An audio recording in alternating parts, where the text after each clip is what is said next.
What is AD code?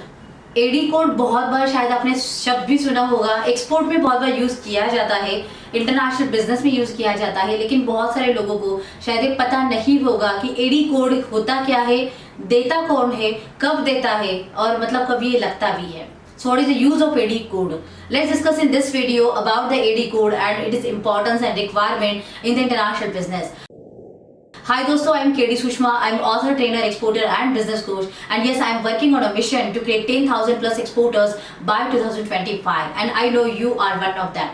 So about AD code, if I will talk to you that, like export के लिए जितने भी documents लगते हैं उसमें एडी कोड एक इम्पॉर्टेंट डॉक्यूमेंट है कि उसके बिना आपका registration of the exporter and importer ये कंप्लीट नहीं होता है.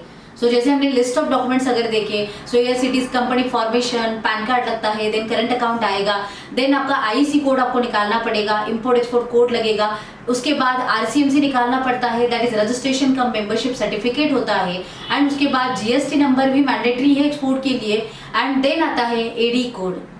सो एडी का मतलब होता है authorised dealer code which is issued by the bank.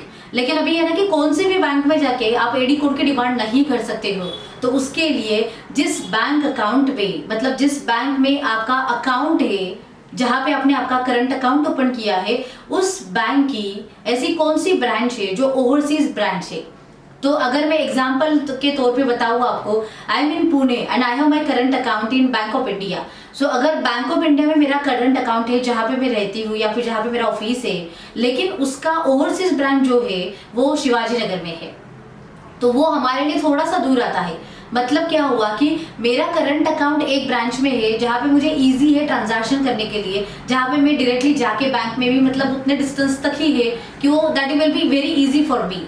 लेकिन अगर उसकी ओवरसीज ब्रांच सिटी में कहाँ पर भी होगी तो मुझे एडी कोड ओवरसीज ब्रांच देगी, ना कि जो मेरी ब्रांच है वो देगी. तो इसका मतलब क्या समझा, आप किसी भी बैंक में अकाउंट ओपन कर सकते हो. इन शॉर्ट किसी भी ब्रांच में अकाउंट ओपन किया जा सकता है, नॉट नेसेसरी कि आपको ओवरसीज ब्रांच में ही अकाउंट ओपन करना है. लेकिन एडी कोड का जो डिमांड है आपको, वो जो लेटर है वो सिर्फ ओवरसीज ब्रांच ही दे सकता है. सो जस्ट फाइंड आउट जिस बैंक में आपका अकाउंट है उसकी ओवरसीज ब्रांच कौन सी है और आपके लिए कहाँ पे है. तो वहां पे जाके you can request them for the AD code letter. अभी रिक्वेस्ट करने के लिए बहुत बार ऐसे होता है ना कि लोग वीडियो सुनते हैं, बहुत सारे यूट्यूब एंड गूगल से इंफॉर्मेशन निकालते हैं. Even you can type on the Google that AD code sample और वो भी आपको फॉर्मेट मिलता है, और वही फॉर्मेट का प्रिंट निकाल के बहुत सारे लोग बैंक में जाके रिक्वेस्ट करते हैं कि प्लीज इशू एडी कोड. अभी बैंक के लिए क्या है कि बैंक ने जो भी फॉर्मेट उनको दिया उसका सिर्फ उनके लेटर हेड पे प्रिंट करके आपको दिया जाता है. Bank is not checking anything that कि वो किसके लिए दिया जा रहा है या फिर जो कंटेंट है वो वही चाहिए. That is your responsibility as a exporter if you require that. So इसके लिए बस इतना का मतलब ध्यान में रखो कि गूगल से या नेट से कोई भी सैंपल एडी कोड लेटर नहीं निकालना है. That is just for the reference purpose, लेकिन वो होता कैसे है वो समझने के लिए. लेकिन उसके अलावा एडी कोड का जो फॉर्मेट होता है, you need to ask to your CHE, your freight forwarder person, and they will give you like AD code का कौन सा फॉर्मेट आपके लिए चलेगा, because it is depend on the port also. You need to direct that letter to the port. So वो logistic आपको provide करेगा, उनको ही रिक्वेस्ट करके गेट द सैंपल और ड्राफ्ट लेटर ऑफ लाइक वो एडी कोड का लेटर ले लो, एंड उसका प्रिंट निकाल के फिर अपने बैंक में जाके वही ओवरसीज ब्रांच में जाके उनको रिक्वेस्ट करना, please issue this AD code letter, and that letter will be sufficient to register yourself as exporter importer to the port.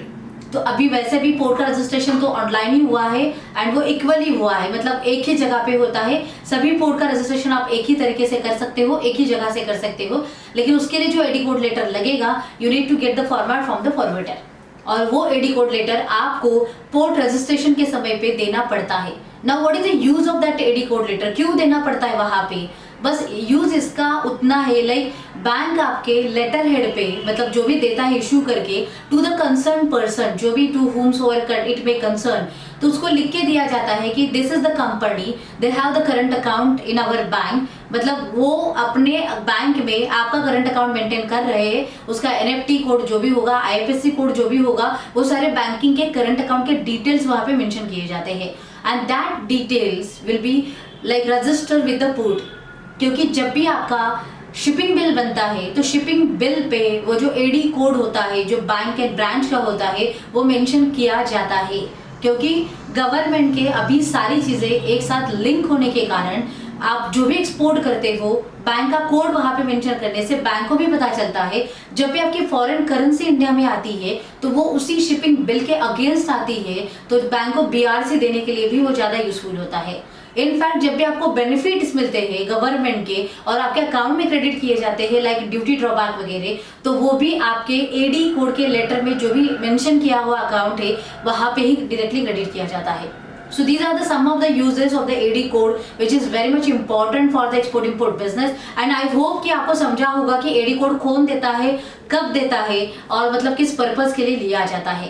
So don't go on everything Google and YouTube पे नहीं मिलती, कुछ चीज़ें practical भी होती है और वो प्रैक्टिकल ही करनी चाहिए, नहीं तो हम है ना कि परचेज करते हैं हेडेक को या फिर तकलीफ को या फिर फ्रस्ट्रेशन को। Time is also important, so be like corrective में कहूँगी प्रैक्टिकल रहना सीखो, कहाँ से क्या मिलता है वो सब चेक करके फिर जाके आगे उसको इम्प्लीमेंट करो।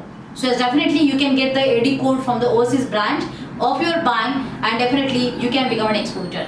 सो यस, रजिस्टर करो, फिर रजिस्ट्रेशन करो, एक्सपोर्ट इंपोर्ट चालू करो। Action only leads the success, yes, so take action and don't forget to subscribe this channel, like this video, share this video and spread this knowledge to everyone who want to start the export import business. Also, if you want to learn more about the export import business, you can connect with me for the free webinar www.kdsushma.com/booknow. So every week I am conducting a webinar. You can join that webinar and we can learn many more things about the export import business. So just take action.